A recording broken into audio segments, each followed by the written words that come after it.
There are some places that were never meant to be found. Places tucked too deep in the trees, too far from cell towers, where the air gets thick and your skin itches like the woods are watching you. Red Pines was one of those places. A cheerful little summer camp buried in the Michigan backcountry. Archery, canoeing, friendship bracelets, and one cabin that was never supposed to be built. Cabin 6.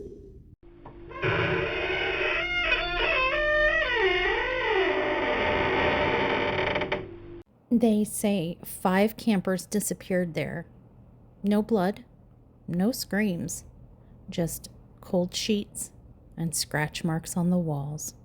Every one of them was assigned to the same bunk.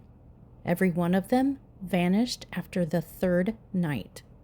And everyone left behind the same symbol, a triangle with the eye in the center. I see you.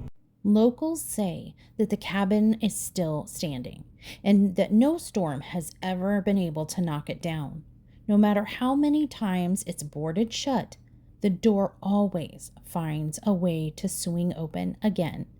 And if you spend the night there, if you make it to 3:12 a.m., something crawls out from under the floor and looks at you. You're listening to Tales from the Cr'wip't. Tonight's story, The Watcher in Cabin 6. Zip your sleeping bag tight, campers. You're going to want to keep your feet covered for this one. Red Pines Summer Retreat opens in 1959. In the post-war optimism of the late 1950s, a businessman named Frederick L. Crenshaw purchased 30 acres of pristine wilderness in the northern Michigan area. His dream? To create safe, affordable, character-building summer camp experiences for kids from Detroit and Chicago. Red Pines Summer Retreat officially opened in June of 1959 with 6 log cabins, a lakefront dock, horseback stables, and a fire circle that campers would one day wish had stayed unlit. Each cabin was named for a cardinal direction, cabin 1 through 6. But cabin 6, it was built on a rocky rise near a ravine. It took longer to finish. The logs, they wouldn't settle right, and the foundation kept shifting. Carpenters swore that their tools went missing, only to turn up hours later up in trees or buried in the nearby creek bed. One of them, Owen Harker, a grizzled contractor from Iron River, reportedly said, "This ground don't want to be tamed. You dig too deep here, you're gonna wake something up." Oh, I don't know why he had a southern accent, but he does now. The other workers laughed it off until he stopped showing up for lunch breaks. On a hot July afternoon, Owen descended into the underfloor crawl space to finish sealing the cabin's base with waterproof tar. He told another crewman, "I'll be out in about an hour." He never came out. That night, when he didn't return home, searchers found him wedged between joists under the floor. His eyes were wide open. Dirt was caked in his throat and nose. His limbs were contorted, and his chest crushed inward as if compressed, not by weight, but by pressure from all sides. The coroner listed his cause of death as compressive asphyxiation from a collapse, but no collapse had occurred. The crawl space was untouched. No blood, no structural failure, and no reason for a man to suffocate in a space 3 feet tall. His widow reportedly refused to claim his body, saying, "Whatever was down there, it didn't just kill him. It changed him. I saw his face. That wasn't my Owen anymore." Cabin 6 was completed without ceremony a few weeks later, and while it passed inspection, campers and counselors immediately noticed something was off. The first hauntings began in summer of 1962. That summer, 4 boys from Cabin 6 complained about the floor breathing at night. One claimed he felt hands grabbing his legs through the mattress. Another, 10-year-old Lucas Parrish, reported waking up to find all his belongings stacked perfectly on top of his chest. His bunkmate, Terrence, backed him up. He was asleep. The shoes, the books, even the metal flashlight, they were all balanced on his chest, like someone wanted him to know they could do it. Camp counselors dismissed it as prank wars until the scratches started appearing. Light, shallow marks, always 3 lines, sometimes on the arms and sometimes across the wooden walls of the cabin. One morning, a mirror that hadn't been there the night before was found hanging in the washroom, and the word "stay" fogged into the glass. Lucas Parrish left camp early and never returned. In June 1963, 19-year-old Donna Mayfield took a job at Red Pines as a junior counselor and was assigned Cabin 6. Her personal journal, later found and preserved by local archivists, included chilling entries. June 10th. Cabin 6 is colder than the others. Even with the windows shut, there's a draft. One of the boys woke up crying. He said the man on the ceiling was watching again. June 14th.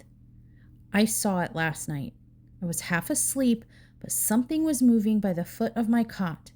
I thought it was the raccoon again, but it stood upright. June 21st.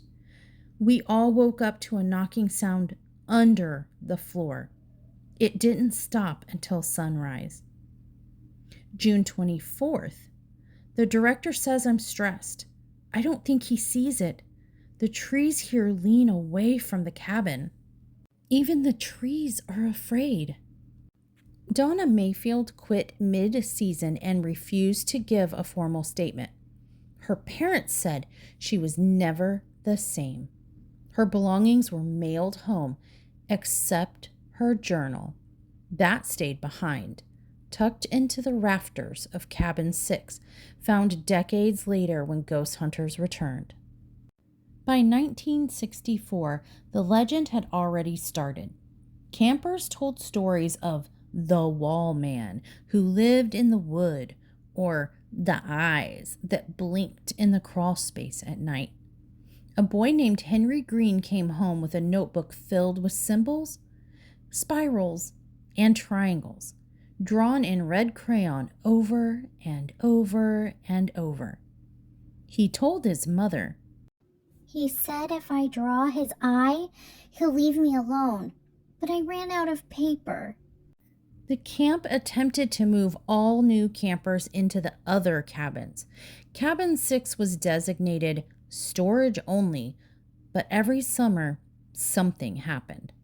Supplies inside Cabin 6 would be rearranged into circles. Chalk marks would appear on the walls.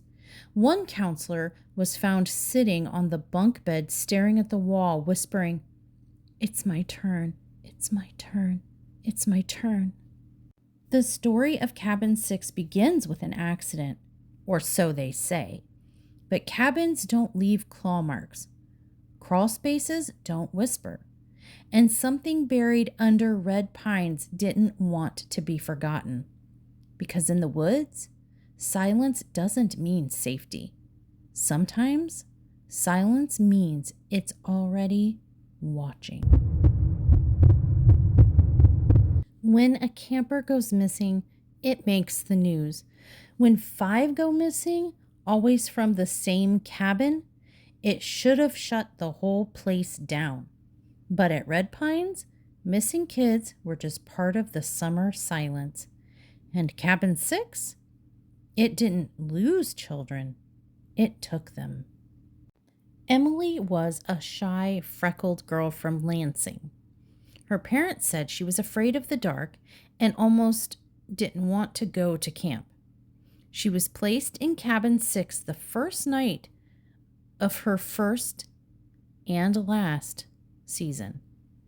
A thunderstorm rolled in on July 12th. Staff reported lights flickering across the camp. The next morning, Emily's bunk was empty, her pajamas still neatly folded at the foot of her bed. The counselors assumed that she had gotten scared and wandered to the main lodge. She hadn't. Her shoes were found by the edge of the cabin door. Her pillow had a single handprint on it, 3 fingers, longer than human. The police were called in. The area was searched for 48 hours. No footprints, no drag marks, nothing but a pine cone that had been placed directly on top of her pillow. Deputies said, "We had dogs, we had volunteers, we even brought in a chopper, but it was like she had never been there at all. Not a hair, not a thread, just gone." Emily's parents sued the camp. The case was settled out of court, and the press was told that she had likely drowned or run away.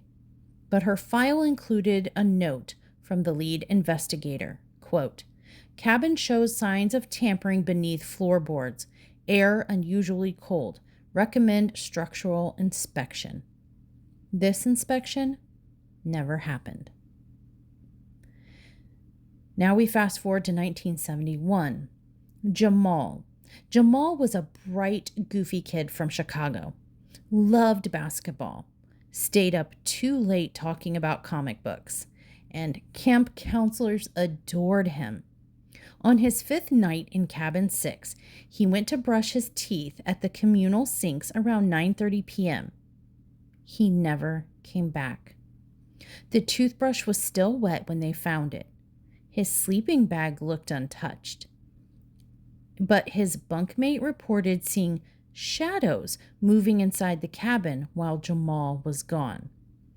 Camper quote from the report, "I thought it was Jamal. Then I saw his shoes were still by the bed. The shadow was standing on the ceiling." One counselor claimed to see movement in the woods and chased after it, only to be found hours later, face down in the dirt, nose bleeding and unconscious.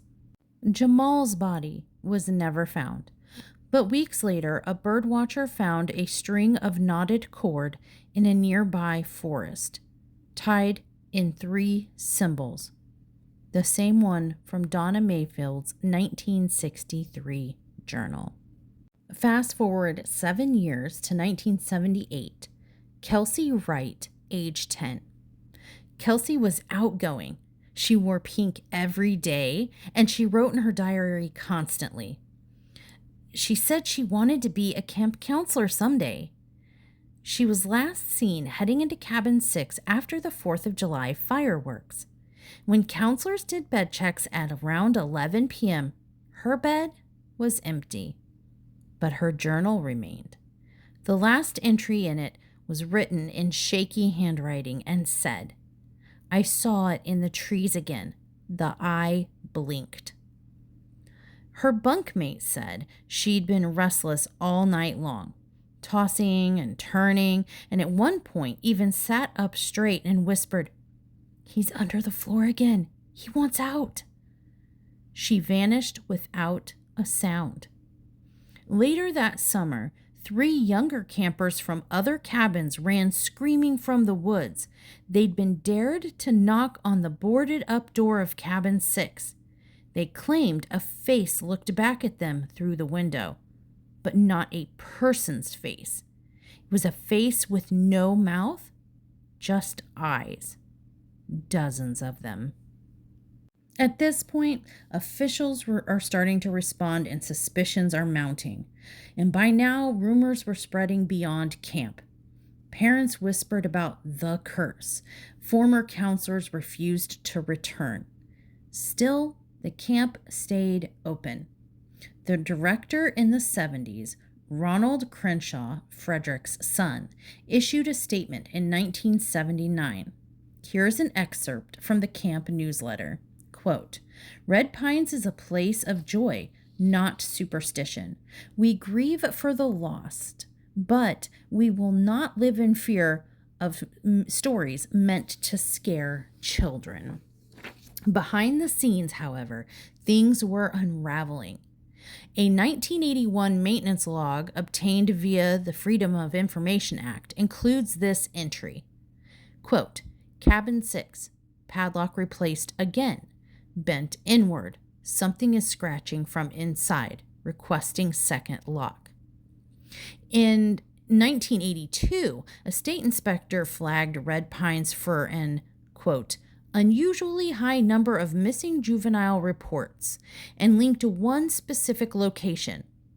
The inspector's name was Miriam Haverly. Her official recommendation was, "Shut the camp down. That cabin should be condemned." She was reassigned 2 weeks later. It's now 1983, and we meet Elliot Grant, age 12. Elliot was the last. He was a quiet kid, obsessed with bugs and books. His parents sent him to Red Pines in hopes that he would make some friends. And he did. And on the night of July 9th, he was staying up late with 2 of them in cabin 6. They were telling ghost stories by flashlight. Around midnight, the other 2 boys fell asleep. They woke to find Elliot's bed completely shredded. Not just the blankets. The wood slats were splintered, as if someone had dragged nails through them. On the wall, behind the bed, written in ash, were the words, "He's mine now." No one was ever charged, and Elliot was never found. Camp Pines shut down the following summer. Officially, it was for budgetary reasons, but ask anyone in town and they'll tell you it was because of cabin 6. Many aspects of the Red Pines disappearances resemble real-life cold cases. Dennis Martin, age 6, vanished from a Smoky Mountains campsite in 1969. His footprints simply stopped. Trini Gibson disappeared during a field trip in 1976. No remains, no clues.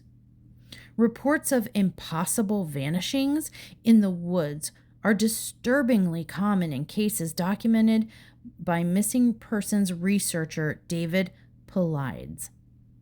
And in northern Michigan alone, there are 17 unsolved child disappearances that occurred between 1950 and 1990. Only Red Pines had this many from one location. By 1984, no parent would let their child stay in cabin 6. But something still did. The story of cabin 6 might have ended with the camp's closure in 1984 if the camp had stayed sealed. But like all good horror stories, someone just had to open that door again.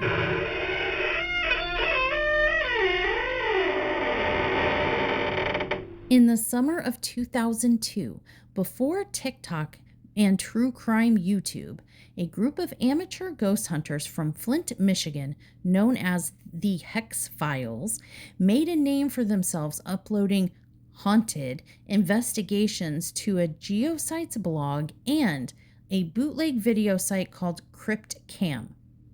Their goal that July? Break into Red Pines summer retreat and spend one night inside the infamous cabin 6.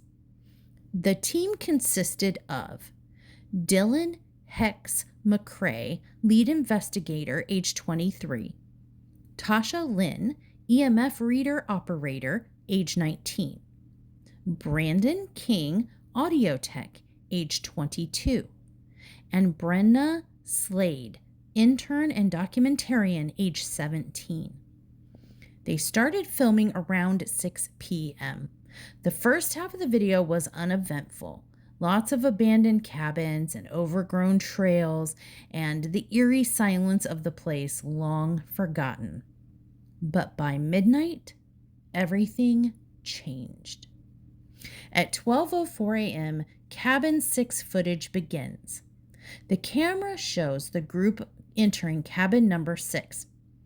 Dust is hanging in the air and the floor creaks strangely, too loud for their footsteps. Tasha scans the room with her EMF detector. It begins to beep erratically before going completely dead. Brandon sets up a recorder. The group sits in a circle, reading old journal entries from former campers found at a desk drawer. At exactly 3:12 a.m., the screen glitches. The last footage before that glitch contained a sound. It's a static-filled recording that says, "Dylan? Dude, someone's standing behind you." The camera pans. No one is there. Then thud and whispering. A sharp inhale, like someone gasping for air. The final recorded words spoken softly by Brenna.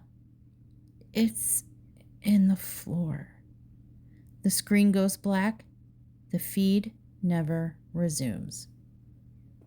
Brenna, she's the 17-year-old intern documentarian. She was found the next morning, barefoot and scratched, wandering a trail nearly a mile away. She was dehydrated, disoriented, and kept repeating the same phrase. "He watches when you forget. He watches when you forget. He watches when you forget." Brenna was hospitalized for shock.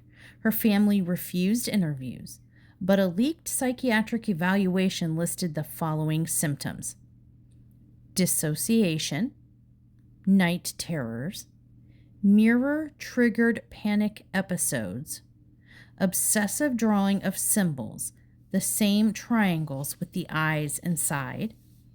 Years later, under a pseudonym, she gave one anonymous interview to a paranormal blog. Brenna's quote was, "It was not a ghost. Ghosts leave. This doesn't. It waits. And when you're not scared anymore, that's when it moves." She's never spoken publicly again. As creepypasta culture exploded, Cabin 6 returned to the internet's radar. Reddit threads, YouTube deep dives, TikToks. Several urban explorers tried to locate the cabin. One group in 2013 posted a blurry photo allegedly taken through a cracked window showing what looked like dozens of fingernail scratches on the inside of the walls. In 2017, a YouTube explorer known as Silent Trekker entered the camp at night.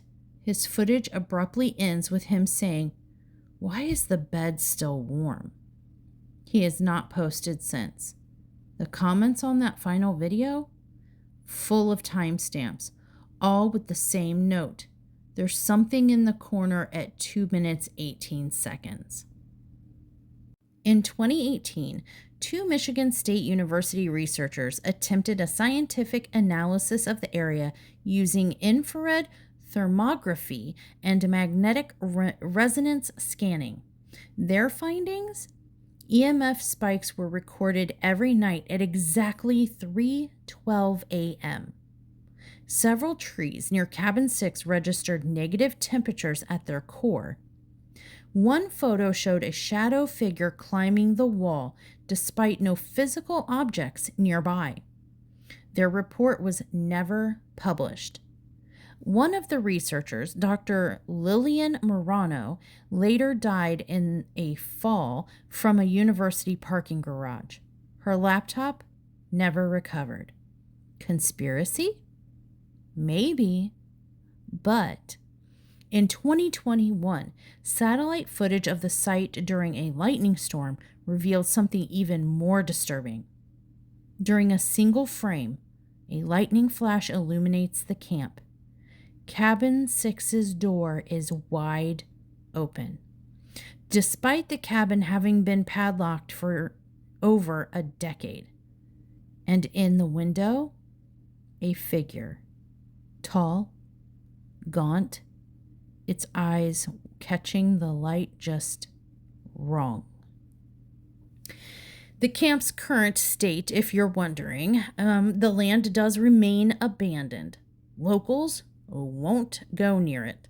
Hunters report game avoids the area. Birds fall silent when approaching. GPS devices glitch out completely within a 100-yard radius of Cabin 6. A few say they've seen a man on the roof or a face in the loft window, but others insist it's not a man. The watcher, they say, was never buried. He was sealed, and every time someone steps foot in Cabin 6, the seal weakens. At first, people call it a ghost, then a cryptid, then something much older. But everyone agrees on one thing. Cabin 6 isn't just haunted, it's inhabited, and whatever's inside knows you're watching. So let's talk about some theories. The first theory about this whole situation is that it's just a ghost story. This is more of a rationalist view. The first camp, purely psychology. According to skeptics, the disappearances can be chalked up to human error, dangerous terrain, trauma-induced mass hysteria. Red Pines was built near steep ravines, animal dens, and with zero fencing around the property. No cameras, minimal security, and no lights beyond the main cabin. Dr. Marlene Eckert, a trauma psychologist, believes that the lore surrounding Cabin 6 is a textbook example of contagious delusion, particularly in isolated environments like summer camps.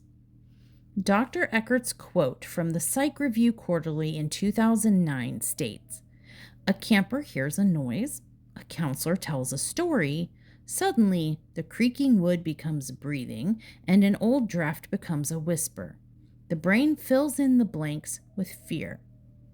And there's merit to this theory, until you remember multiple physical symbols were carved into bunk beds, EMF surges in the area with no power, survivors with mirrored symbols etched into their skin, and of course the clawed floorboards that look more like torn up by nails than aged. It's funny how psychological trauma can leave 3-fingered scratches on a person's skin. There's always theory too, that it's all in their heads, the cabin effect, if you will. A more chilling version of this theory is what researchers call the cabin effect, a form of environmental induced psychosis. This theory suggests that Cabin 6 itself causes hallucinations and mental breakdowns. But why? For one, the unusual EMF patterns. 2, lack of sound dampening materials. 3, underground magnetic anomalies in the soil. And 4, even possibly subsonic vibrations created by shifting wood and rock. Some believe that these environmental stressors amplify anxiety and hallucinations in already frightened children and teens. Basically, the cabin drives you crazy, and then the woods take care of the rest. But that still doesn't explain the matching symbols found in 1963, 1978, and 2002. A third theory about Cabin 6 is that it's a ritual, maybe cult-related or cursed. So here's where we get darker. Some say Cabin 6 wasn't built accidentally, that it was placed intentionally on what the local Ojibwe or Ottawa tribes referred to as Hollow Root Place. And I'm sorry if I butchered the names of those tribes. Those are not everyday normal tribe names for me to pronounce, so I tried. That was a side note. Thank you. The translation is dead zone in the earth where spirits cannot pass on, a place where watchers wait. Whispers of pre-Christian ritualistic sites existed near Red Pines as far back as the 1800s. Old campfire legends from nearby towns speak of Tall Man of the Pines, a being who cannot speak, cannot bleed, but remembers the names of those who see him. In 1975, a counselor claimed to find stone stacks in the woods near Cabin 6, 3 feet high, arranged in a spiral. They were knocked down by morning. Later, one of the campers from that season disappeared. Coincidence? Or was someone keeping the spirit fed? And there's a fourth theory. The watcher is not human. This might be the most terrifying theory. It's not a ghost. It's not a person. It's not from here. Researchers who analyzed the 2002 Hex Files footage described the movement of the shadow figure as non-earthly, meaning its shape doesn't make sense. Like a living glitch, a sentient gap in reality. Some theorists link it to cryptid legends like the Rake, the Wendigo, or the Pukwudgie, a trickster spirit of folklore known for stealing children. I've never heard of a Pukwudgie, but now you can bet your bottom dollar there's going to be a Tales from the Crypt about it at some point. Yay, Pukwudgie! Moving on. Others believe that there is something newer, a watcher. Not malicious, not at first, but it studies you. It mimics you. It becomes you. Which would explain the survivors who claim to hear their mother's voice calling them from the woods when their mothers were hours away. Brenna Slade, the survivor from early on, would say, "It sounded just like my dad. Said he came early to take me home. I followed it to the door, but I didn't open it. The only reason she's alive is because she waited." The most disturbing pattern of all of this, here's the kicker, you guys. Every documented experience from Cabin 6 took place after 3 nights. Not 2, not 4, 3. And local legend says that the watcher needs 3 nights to mark you. Night 1, you dream of someone watching. Night 2, you hear them breathing. And night 3, you vanish. No blood, no signs of struggle, just your absence.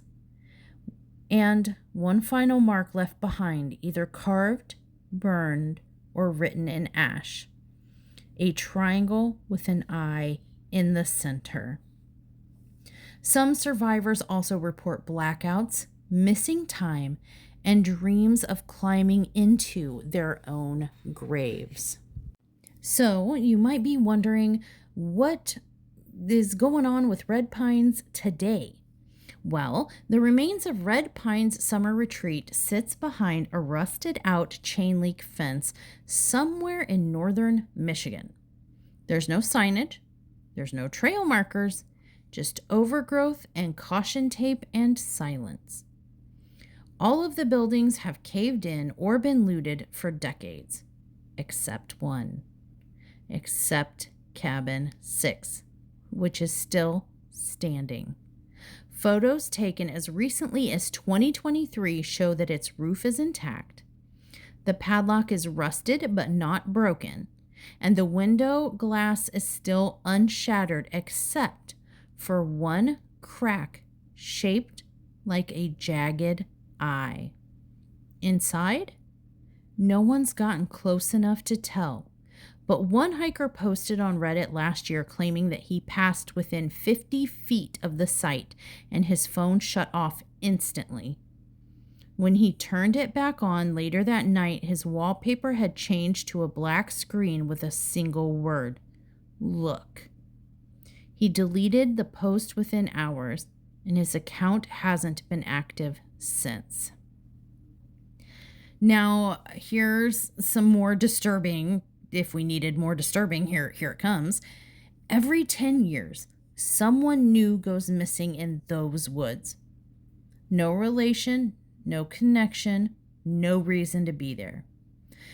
In 2022, a 14-year-old boy from Marquette disappeared on a camping trip with friends.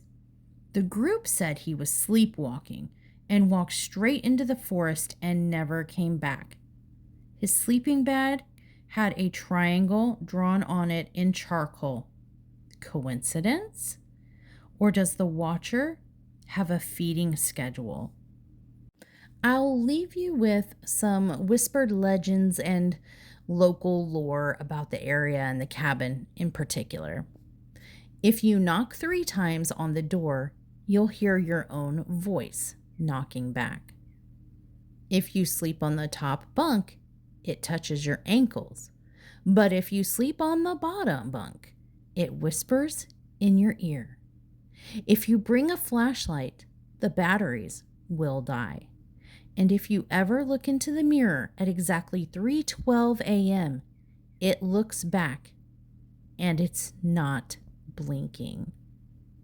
So remember, campers, always pack your bug spray. Never skip the buddy system. And if your cabin door creaks open at 3 in the morning, that's not the wind.